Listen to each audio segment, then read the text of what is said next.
Volume 2, Chapter 12. One thing only was wanting to make the prospect of the ball completely satisfactory to Emma, its being fixed for a day within the granted term of Frank Churchill's stay in Surrey. For in spite of Mr. Weston's confidence, she could not think it so very impossible that the Churchills might not allow their nephew to remain a day beyond his fortnight. But this was not judged feasible. The preparations must take their time.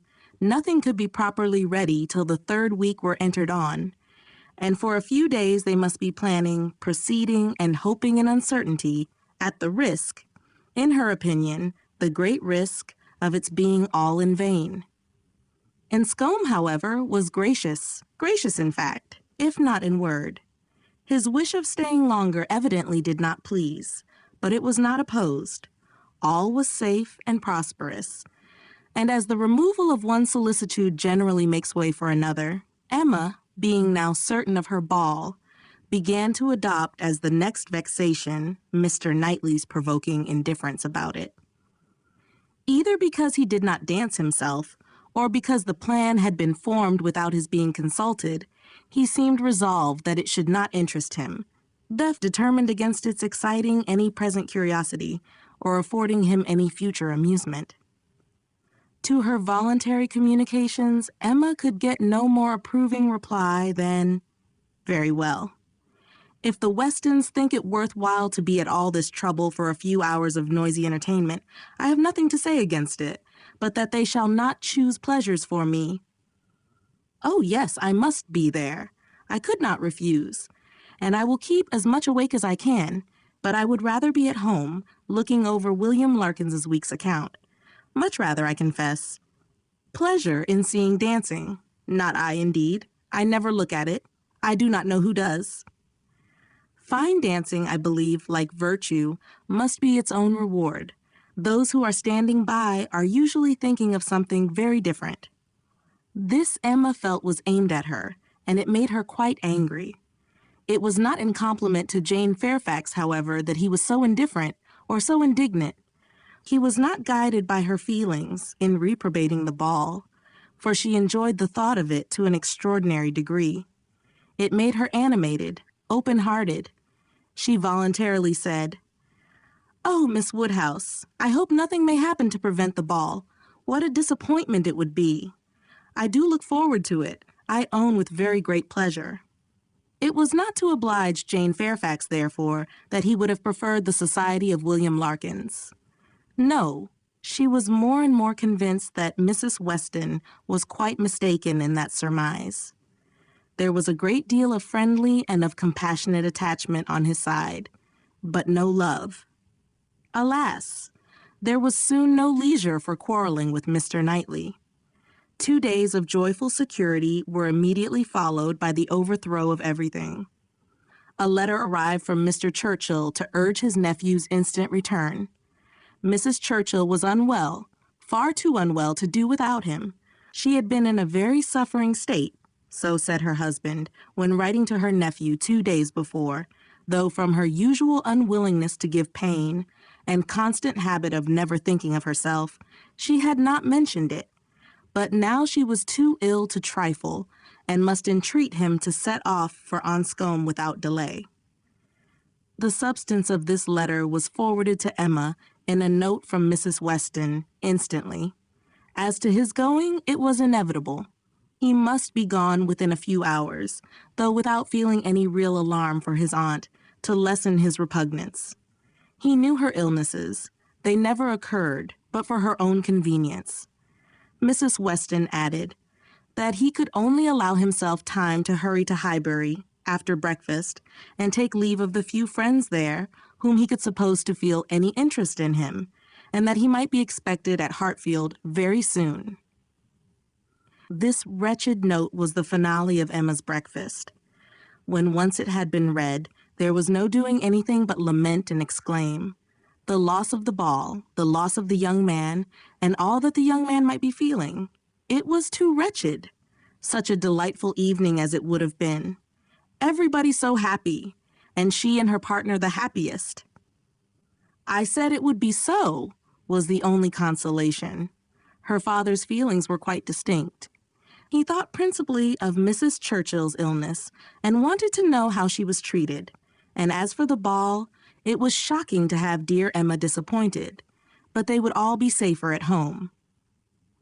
Emma was ready for her visitor some time before he appeared, but if this reflected at all upon his impatience, his sorrowful look and total want of spirits when he did come might redeem him. He felt the going away almost too much to speak of it. His dejection was most evident. He sat really lost in thought for the first few minutes, and when rousing himself, it was only to say, "Of all horrid things, leave-taking is the worst." "But you will come again," said Emma. "This will not be your only visit to Randall's." "Ah," shaking his head, "the uncertainty of when I may be able to return. I shall try for it with a zeal. It will be the object of all my thoughts and cares. And if my uncle and aunt go to town this spring, but I am afraid they did not stir last spring. I am afraid it is a custom gone forever. Our poor ball must be quite given up. Ah, that ball! Why did we wait for anything? Why not seize the pleasure at once? How often is happiness destroyed by preparation, foolish preparation? You told us it would be so. Oh, Miss Woodhouse, why are you always so right? Indeed, I am very sorry to be right in this instance. I would much rather have been merry than wise. If I can come again, we are still to have our ball. My father depends on it. Do not forget your engagement." Emma looked graciously. "Such a fortnight as it has been," he continued, "every day more precious and more delightful than the day before, every day making me less fit to bear any other place. Happy those who can remain at Highbury."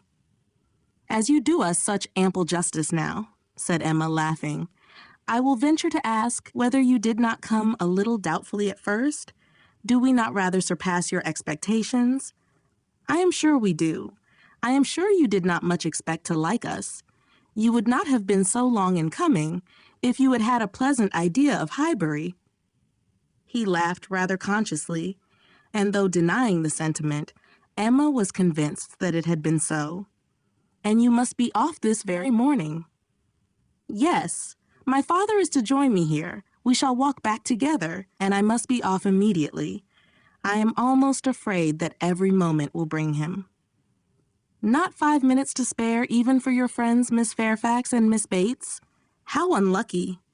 Miss Bates's powerful, argumentative mind might have strengthened yours." "Yes, I have called there. Passing the door, I thought it better.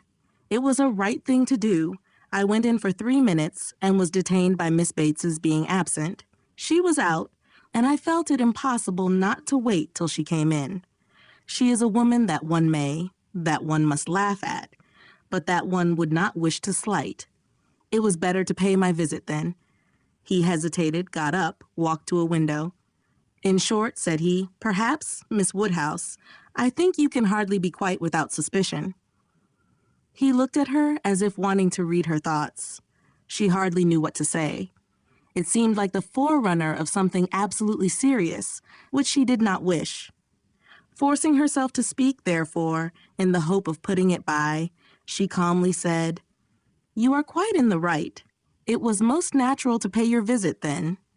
He was silent. She believed he was looking at her, probably reflecting on what she had said and trying to understand the manner. She heard him sigh. It was natural for him to feel that he had cause to sigh. He could not believe her to be encouraging him. A few awkward moments passed, and he sat down again, and in a more determined manner said, "It was something to feel that all the rest of my time might be given to Hartfield. My regard for Hartfield is most warm." He stopped again, rose again, and seemed quite embarrassed. He was more in love with her than Emma had supposed, and who can say how it might have ended if his father had not made his appearance? Mr. Woodhouse soon followed, and the necessity of exertion made him composed. A very few minutes more, however, completed the present trial. Mr. Weston, always alert when business was to be done, and as incapable of procrastinating any evil that was inevitable as of foreseeing any that was doubtful, said, "It was time to go," and the young man, though he might and did sigh, could not but agree to take leave. "I shall hear about you all," said he. "That is my chief consolation. I shall hear of everything that is going on among you. I have engaged Mrs. Weston to correspond with me. She has been so kind as to promise it. Oh, the blessing of a female correspondent when one is really interested in the absent. She will tell me everything. In her letters I shall be at dear Highbury again." A very friendly shake of the hand, a very earnest "Goodbye," closed the speech, and the door had soon shut out Frank Churchill. Short had been the notice, short their meeting. He was gone, and Emma felt so sorry to part, and foresaw so great a loss to their little society from his absence, as to begin to be afraid of being too sorry, and feeling it too much. It was a sad change. They had been meeting almost every day since his arrival. Certainly his being at Randall's had given great spirit to the last 2 weeks. Indescribable spirit. The idea, the expectation of seeing him which every morning had brought, the assurance of his attentions, his liveliness, his manners. It had been a very happy fortnight, and forlorn must be the sinking from it into the common course of Hartfield days. To complete every other recommendation, he had almost told her that he loved her. What strength or what constancy of affection he might be subject to was another point, but at present she could not doubt his having a decidedly warm admiration, a conscious preference of herself. And this persuasion, joined to all the rest, made her think that she must be a little in love with him, in spite of every previous determination against it. "I certainly must," said she. This sensation of listlessness, weariness, stupidity, this disinclination to sit down and employ myself, this feeling of everything's being dull and insipid about the house. I must be in love. I should be the oddest creature in the world if I were not, for a few weeks at least. Well, evil to some is always good to others. I shall have many fellow mourners for the ball, if not for Frank Churchill, but Mr. Knightley will be happy. He may spend the evening with his dear William Larkins now if he likes." Mr. Knightley, however, shewed no triumphant happiness. He could not say that he was sorry on his own account. His very cheerful look would have contradicted him if he had, but he said, and very steadily, that he was sorry for the disappointment of the others, and with considerable kindness added, "You, Emma, who have so few opportunities of dancing, you are really out of luck. You are very much out of luck." It was some days before she saw Jane Fairfax, to judge of her honest regret in this woeful change. But when they did meet, her composure was odious. She had been particularly unwell, however, suffering from headache to a degree, which made her aunt declare that had the ball taken place, she did not think Jane could have attended it, and it was charity to impute some of her unbecoming indifference to the languor of ill health.